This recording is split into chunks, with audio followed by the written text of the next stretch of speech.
Hello friends, welcome to JK study lovers. So friends, आज मैं आपके लिए लेकर आया हूँ नया मॉक टेस्ट। जिसमें हमारे पास दो सेक्शन होंगी, इकोनॉमिक्स और स्टैटिस्टिक्स की। तो ये ओली बोर्ड का मॉक टेस्ट है, तो आई होप ये आपको पसंद आएगा। गाइस, अगर इससे पहले आपने मॉक टेस्ट अटेम्प्ट नहीं किए ओली बोर्ड के, तो वो भी डिस्क्रिप्शन बॉक्स में उनका लिंक है, तो वो जाके डिस्क्रिप्शन बॉक्स में आप अटेम्प्ट कर सकते हैं। तो अगर आप में से कोई फर्स्ट टाइम विजिट कर रहा है हमारे चैनल पर, तो हमारे चैनल जेके स्टडी लवर्स को सब्सक्राइब करें और अपने फ्रेंड्स के साथ भी शेयर करें। तो गाइस, स्टार्ट करते हैं आज का ये सेशन इकोनॉमिक्स और स्टैटिस्टिक्स का मॉक टेस्ट ओली बोर्ड का। जितने भी आपके करेक्ट होते हैं वो आप कमेंट सेक्शन में बताइए कि आपके कितने हुए करेक्ट। 10 क्वेश्चन इकोनॉमिक्स में है और 10 क्वेश्चन स्टैटिस्टिक्स में। चलिए फ्रेंड्स, स्टार्ट करते हैं क्वेश्चन नंबर फर्स्ट से। Which of the following statement best define the repo rate. Repo rate के बारे में बताना है आपने। ऑप्शन है हमारे पास A, rate at which the central bank of a country lends money to commercial bank in the event of any short fall of funds. Option B है rate at which central bank borrows money from commercial bank for the short term. Option C है हमारे पास rate at which one commercial bank of a country lend money to other commercial bank. Option D है none of the above. I hope आपने कर लिया होगा इसका answer.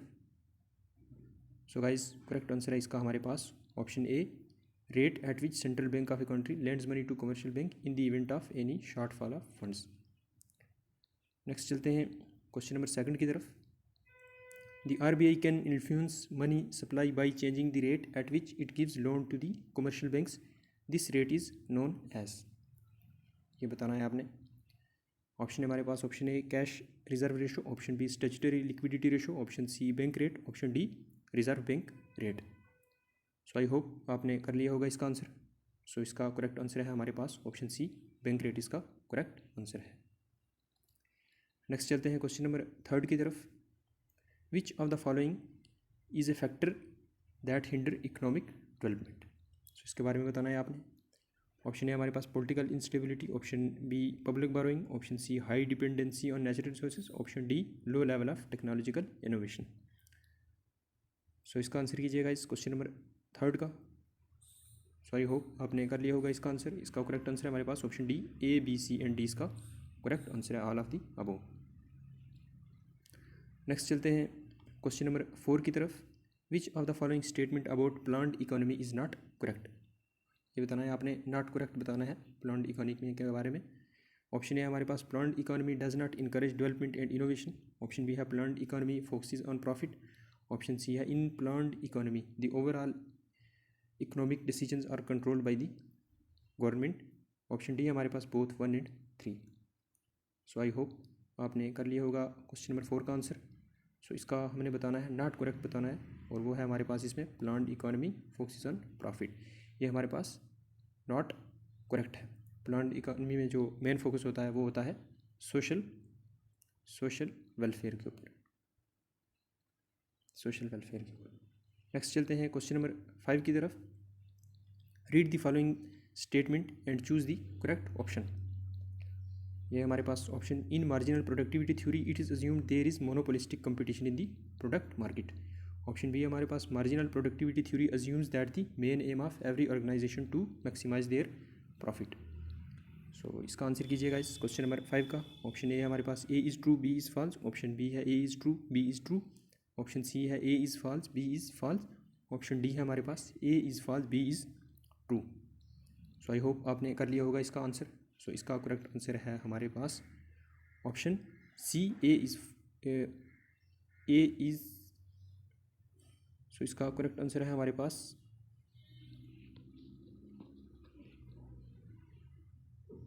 A is false. Yes, sorry guys, एक क्वेश्चन नंबर 5 का correct answer है हमारे पास A is false B is true, इसका करेक्ट आंसर है। ये है हमारे पास ऑप्शन में it is assumed that there is monopolistic competition. इसमें मोनोपोलिस्टिक नहीं होता, इसमें होता है परफेक्ट कंपटीशन, परफेक्ट कंपटीशन। और सेकंड स्टेटमेंट है हमारे पास marginal productivity theory assumes that the main aim of every organisation is to maximise their profit. यह है हमारे पास करेक्ट आंसर। नेक्स्ट चलते हैं क्वेश्चन नंबर 6 की तरफ। National income at current prices is also known as. ये बताना है आपने, national income at current prices उसको हम क्या बोलते हैं? रियल इनकम, नॉमिनल इनकम और डी है हमारे पास base income. So I hope आपने कर लिया होगा इसका आंसर। सो इसका करेक्ट आंसर है हमारे पास ऑप्शन सी, नॉमिनल इनकम इसका करेक्ट आंसर है, जो हमारे पास होती है करंट प्राइसेस में। नेक्स्ट चलते हैं हम क्वेश्चन नंबर 7 की तरफ। Which one of the following pair is not correctly matched in the light of factors of protection. ये बताना है आपने कौन सा इसमें से करेक्टली मैच नहीं है। ए है हमारे पास लैंड रेंट, बी है कैपिटल इंटरेस्ट, सी है एंटरप्रेन्योरशिप सैलरी, डी है all of the above are correctly matched. So I hope आपने कर लिया होगा इसका आंसर। सो इसमें हमारे पास जो करेक्टली मैच नहीं है वो है एंटरप्रेन्योरशिप और सैलरी। एंटरप्रेन्योरशिप में सैलरी नहीं होती, उसको होता है प्रॉफिट। ये इसका करेक्ट आंसर है। नेक्स्ट चलते हैं हम क्वेश्चन नंबर 8 की तरफ। Price taking behaviour is the single most distinguishing characteristic of which market. Question number 8 के हमारे पास ऑप्शन है। ऑप्शन ए है मोनोपोली, ऑप्शन बी है monopolistic competition, option C oligopoly, option D perfect competition. So I hope आपने कर लिया होगा इसका आंसर। सो क्वेश्चन नंबर 8 का हमारे पास करेक्ट आंसर है ऑप्शन डी, परफेक्ट कंपटीशन इसका करेक्ट आंसर है। नेक्स्ट चलते हैं क्वेश्चन नंबर 9 की तरफ। Read the following statement about economic reforms in India and choose the correct option. ये हमारे पास ऑप्शन है हमारे पास। India changed its economic policies in 1991 due to financial crisis and pressure from international organisation. During the reforms, growth of agriculture and industry has gone down, but the service sector has registered growth. So इसका answer कीजिएगा इस question number 9 का। सो इसका correct answer है हमारे पास option B, A is true, B is true, इसके दोनों स्टेटमेंट ट्रू हैं। नेक्स्ट चलते हैं क्वेश्चन नंबर 10 की तरफ, इकोनॉमिक्स का last question. Which of the following instrument is used by RBI in order to absorb surplus liquidity of a more enduring nature arises from large capital inflows। So इसके बारे में बताना है आपने। Option A हमारे पास open market operations, option B market stabilisation scheme, option C none of those given as option, option D systematic stabilisation scheme. So I hope आपने कर लिया होगा इसका आंसर। करेक्ट आंसर है हमारे पास option B, market stabilisation scheme इसका correct answer है। सो आई होप आपके अच्छा रहा होगा ये मॉक टेस्ट। सो 10 क्वेश्चन थे इसमें, जो जितने भी आपके करेक्ट हुए हैं वो आप कमेंट सेक्शन में बताइए। नेक्स्ट चलते हैं हम स्टैटिस्टिक्स की तरफ। ये हमारा स्टैटिस्टिक्स की सेक्शन है, ये भी ओलिव बोर्ड का मॉक टेस्ट है। क्वेश्चन नंबर फर्स्ट है हमारे पास। Which of the is are true regarding primary and secondary data. Primary and secondary data के बारे में बताना है। यह स्टेटमेंट आपके पास। Primary data is a raw form but secondary data is in finished form. Secondary data is more economical than primary data. So I hope आपने कर लिया होगा इसका आंसर। सो आंसर कीजिएगा इस क्वेश्चन नंबर 1 का। सो इसका करेक्ट आंसर है हमारे पास ऑप्शन सी, बोथ 1 एंड 2 इसका करेक्ट आंसर है। नेक्स्ट चलते हैं। विच among the following represents primary data collection method. Primary data collection method के बारे में बताना है आपने। ये हमारे पास ऑप्शन ए है interest borrowing, option B observation, option C research methodology, option D all of the above. So I hope आपने कर लिया होगा इसका आंसर। इसका करेक्ट आंसर है हमारे पास ऑप्शन बी, ऑब्जर्वेशन इसका करेक्ट आंसर है। नेक्स्ट चलते हैं क्वेश्चन नंबर 3 की तरफ।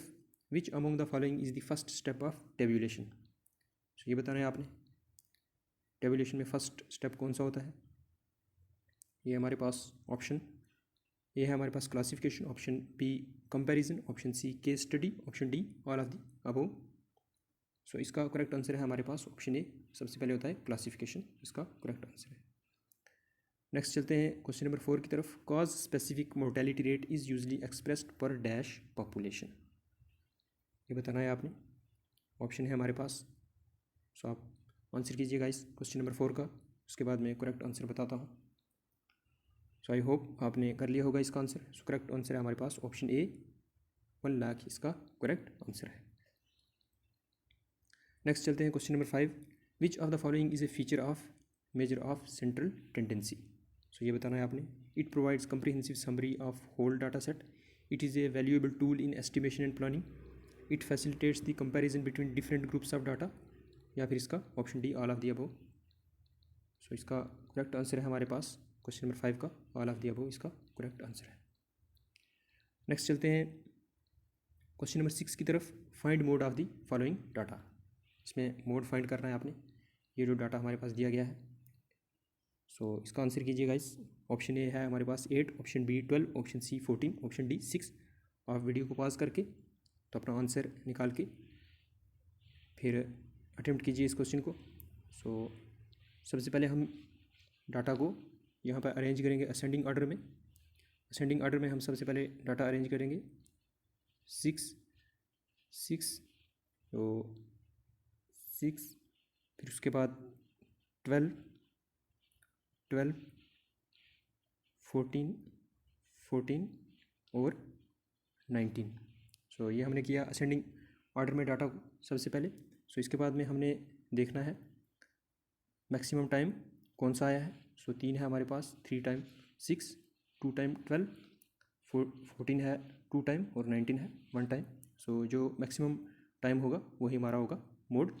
सो इसका करेक्ट आंसर है हमारे पास क्वेश्चन नंबर 6 का ऑप्शन डी 6 इसका करेक्ट आंसर है। सो आई होप आपने किया होगा इसका आंसर। नेक्स्ट चलते हैं क्वेश्चन नंबर 7 की तरफ। The wholesale price index is released by which of the following ministry. Question number 7 का आंसर कीजिएगा। इस ये हमारे पास option ministry of commerce and industry, ministry of home affairs, ministry of finance, ministry of social justice and empowerment. So I hope आपने कर लिया होगा इसका आंसर। सो इसका करेक्ट आंसर है हमारे पास option A ministry of commerce and industries का करेक्ट आंसर है। नेक्स्ट चलते हैं क्वेश्चन नंबर 8 की तरफ। Which of the following are not true about the mailed questionnaire. इसके बारे में बताना है आपने। ये हमारे पास ऑप्शन ए है this questionnaire contains short and simple questions. Option B है when compared with other questionnaire it is less costly. Option C है lack of interest facilitates is a threat of data collection. Option D है none of the above. So इसका correct answer है हमारे पास option D none of the above इसका correct answer है। Next चलते हैं क्वेश्चन नंबर 9 की तरफ। In A table stub column is mainly seen in its. ये बताना है आपने टेबल में स्टब कॉलम के बारे में। ऑप्शन ए हमारे पास left part, option B right part, option C centre part, option D bottom part. So I hope आपने कर लिया होगा इसका आंसर। करेक्ट आंसर है हमारे पास इसका लेफ्ट पार्ट, ऑप्शन ए इसका करेक्ट आंसर है। नेक्स्ट चलते हैं क्वेश्चन नंबर 10 की तरफ। स्टैटिस्टिक्स का last question. Which among the following is most suitable for representing frequency, non-frequency type variable and attributes? Variables and attributes. ये हमारे पास ऑप्शन ए है ओगिव, ऑप्शन बी है bar diagram, option C histogram, option D pie diagram. So I hope आपने कर लिया होगा इसका आंसर। सो गाइस इसका करेक्ट आंसर है क्वेश्चन नंबर 10 का ऑप्शन बी बार डायग्राम इसका करेक्ट आंसर है। सो फ्रेंड्स ये था आज का हमारा लेक्चर जिसमें इकोनॉमिक्स और स्टैटिस्टिक्स के क्वेश्चन हमने डिस्कस किए ओली बोर्ड का मॉक टेस्ट के। सो आई होप आपको ये अच्छी लगेगी वीडियो और काफ़ी बेनिफिट मिलेगा इससे। गाइज अगर फर्स्ट टाइम विजिट किया आपने तो हमारे चैनल जेके स्टडीज़ लोगों को सब्सक्राइब करें और अपने फ्रेंड्स के साथ भी शेयर करें। सो अगर आपने अभी तक हमारे पहले लेक्चर नहीं देखे mock test, full length mock test, वो भी अपलोडेड है, वो भी आप जाके आप अटेम्प्ट कर सकते हैं। सो फ्रेंड्स रखते हैं आज के लिए इतना ही, मिलते हैं फिर नेक्स्ट लेक्चर में। So thank you guys, have a nice day.